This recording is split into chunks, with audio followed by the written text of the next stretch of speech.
तो हेलो दोस्तों नमस्कार। तो अपने विडियो लઈને આવી ગયા છે તો આપણે વિડિયો વિશે વાત કરવાના છે। તો હાલ અત્યારે સોશિયલ મીડિયા પર નત નવી ક્લિપો અને વિડિયો સામે મળી રહ્યા છે દોસ્તો। તો આપણે એના વિશે ચર્ચા કરવા જઈ રહ્યા છીએ, પણ એ પહેલા તમે નવા હોય તો અમારી ચેનલ સબસ્ક્રાઇબર કરી લેજો, તેથી કરી આવવાના વિડિયો હું તમારા માટે લાવતો છું દોસ્તો।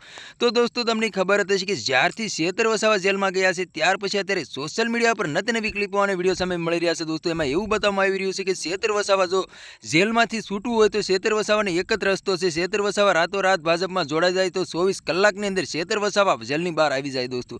હાલ અત્યારે ઘણી બધી ક્લિપો અને વિડીયો સામે મળી રહ્યા છે દોસ્તો। તો તમને ખબર હશે કે જે શેતર વસાવા જે ફોરેસ્ટ અધિકારીમાંથી જે હુમલો કર્યો હતો અને કેસની અંદર શેતર વસાવાને 7 વર્ષની સજા ફટકારવામાં આવી છે દોસ્તો। ત્યાર પછી અત્યારે સોશિયલ મીડિયા પર નત નવી ક્લિપો અને નત નવા ખુલાસાઓ થઈ રહ્યા છે દોસ્તો। અને આદિવાસી સમાજના લોકો પણ આવ્યા છે મેદાનની અંદર દોસ્તો।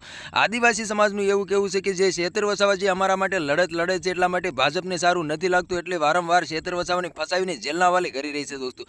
તો હાલ અત્યારે ઘણી બધી ક્લિપો અને વિડીયો સામે મળી રહ્યા છે દોસ્તો। તો તમને ખબર હતી કે 2 તારીખે જે સભા રાખવામાં આવી હતી, સભાની અંદર આદિવાસી સમાજના લોકો એટલા બધા આવ્યા હતા કે વાત જ ના પૂછો દોસ્તો। એ સભાના દિવસે જે શકુલ્લાબેનની સાથે 15 દિવસનું બાળક જેલમાં હતું એને પણ જામીન મળી ગયા હતા, બંને લોકો જેલની બહાર પણ આવી ગયા છે દોસ્તો, એ પણ તમને ખબર જ હશે દોસ્તો। તો અત્યારે હાલ ઘણી બધી ક્લિપો અને વિડીયો સામે મળી રહ્યા છે દોસ્તો। એમાં એવું બતાવવામાં આવી રહ્યું છે કે શેતર વસાવાને છૂટવું હોય તો એક જ રસ્તો શેતરભાઈ વસાવા પાસે છે, આ ભાજપમાં જોડાઈ જાય કા જેલની અંદર, બેમાંથી એક રસ્તો એની પાસે છે દોસ્તો। તો તમારા આના વિશે શું કહેવું છે કમેન્ટ કરીને જરૂર બતાવી દોસ્તો। તો તમને શું લાગી રહ્યું છે, શેતર વસાવા ભાજપમાં જોડાય છે કે નહીં જોડાય દોસ્તો?